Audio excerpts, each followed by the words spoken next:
لا إله إلا الله وحده لا شريك له،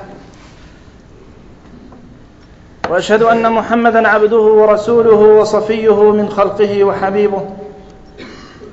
صل اللهم وسلم وزد وبارك على هذا النبي الكريم وعلى آله وصحبه الطيبين الطاهرين، وكل من سار على نهجه واتبع هداه وسلك طريقه ليوم البعث والنشور.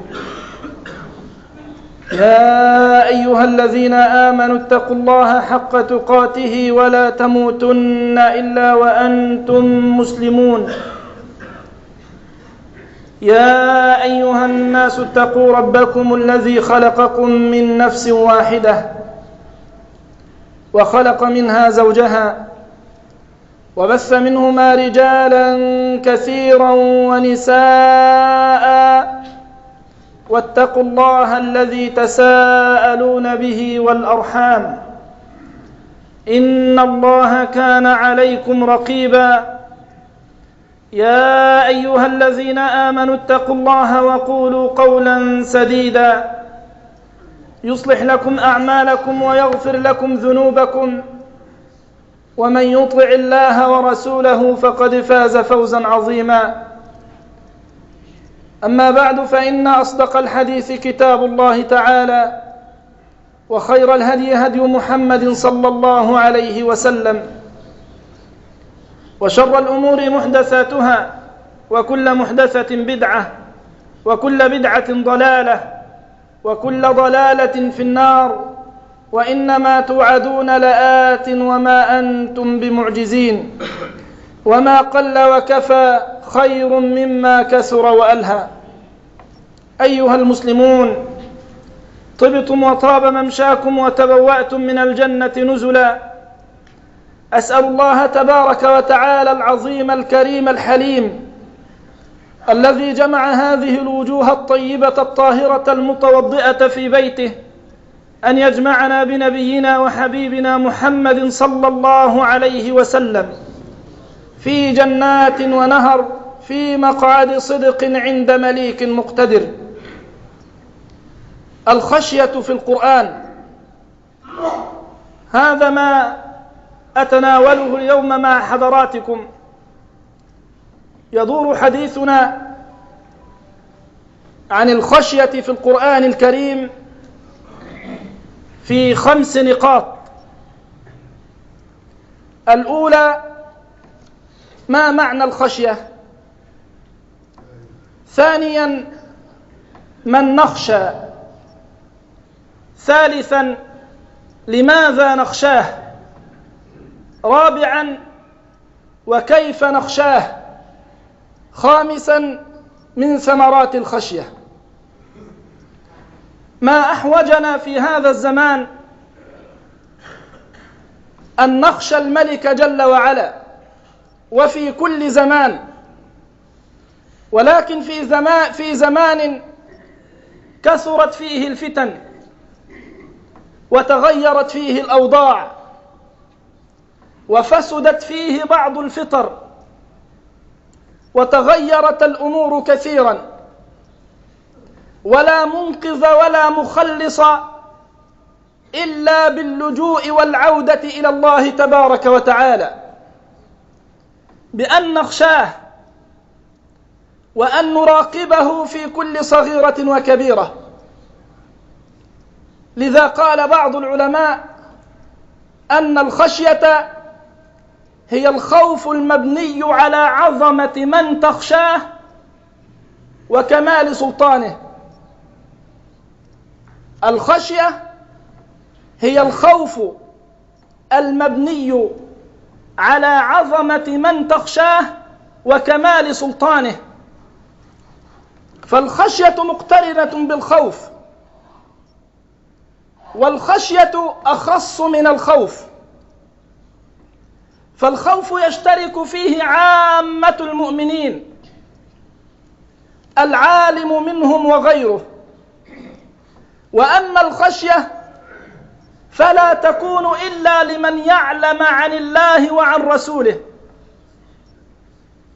لذا قال حبيبكم صلى الله عليه وسلم: إني لأتقاكم لله وأشدكم له خشية. وفي رواية قال النبي صلى الله عليه وسلم: إني لأعلمكم بالله وأشدكم له خشية.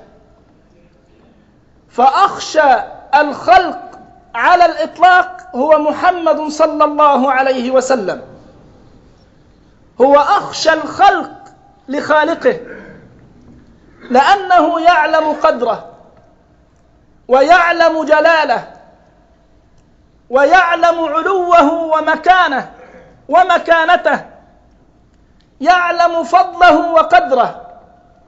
لذا كان رسول الله صلى الله عليه وسلم هو أخشى الخلق. ثم من بعده أشد الناس خشية هم العلماء. ولذا قال ربنا تبارك وتعالى في سورة فاطر: إنما يخشى الله من عباده العلماء.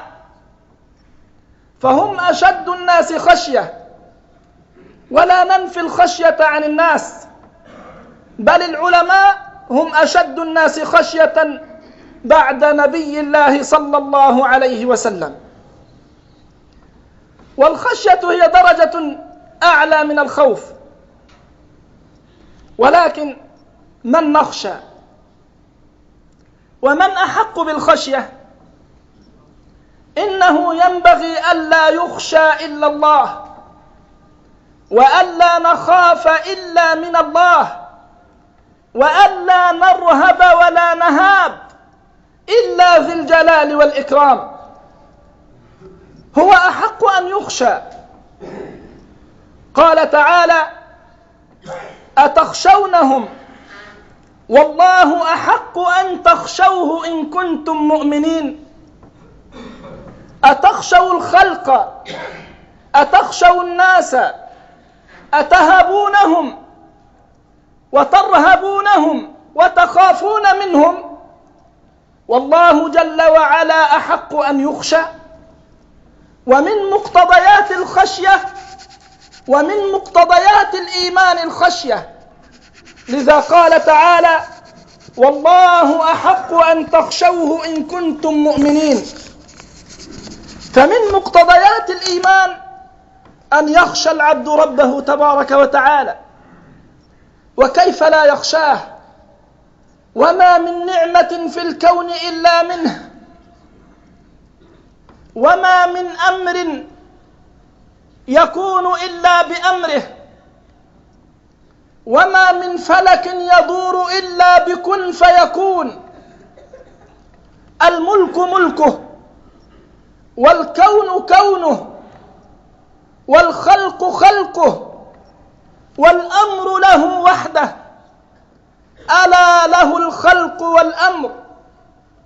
قل اللهم مالك الملك تؤتي الملك من تشاء وتنزع الملك ممن تشاء وتعز من تشاء وتذل من تشاء بيدك الخير إنك على كل شيء قدير.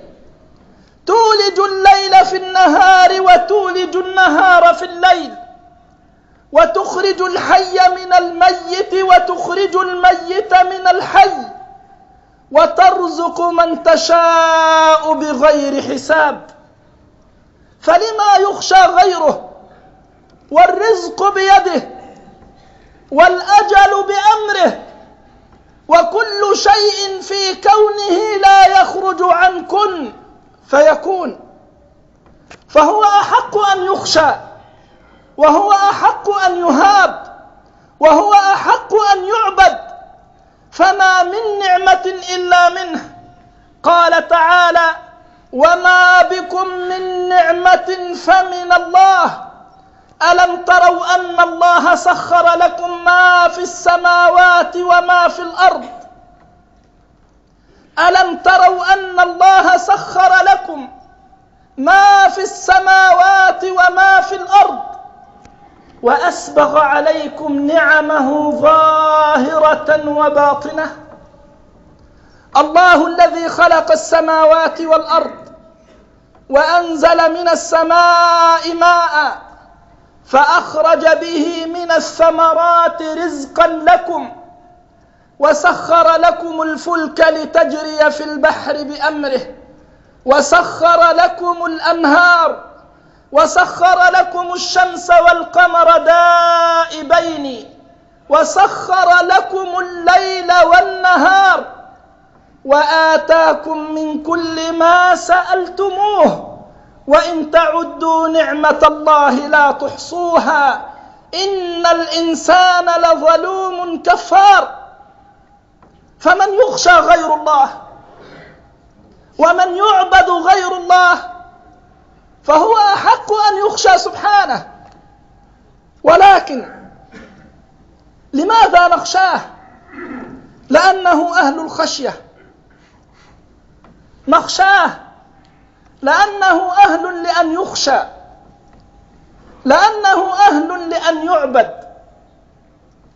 الخشية له عز وشرف وكرامة، والخوف من غيره ذل وإكبار. عباد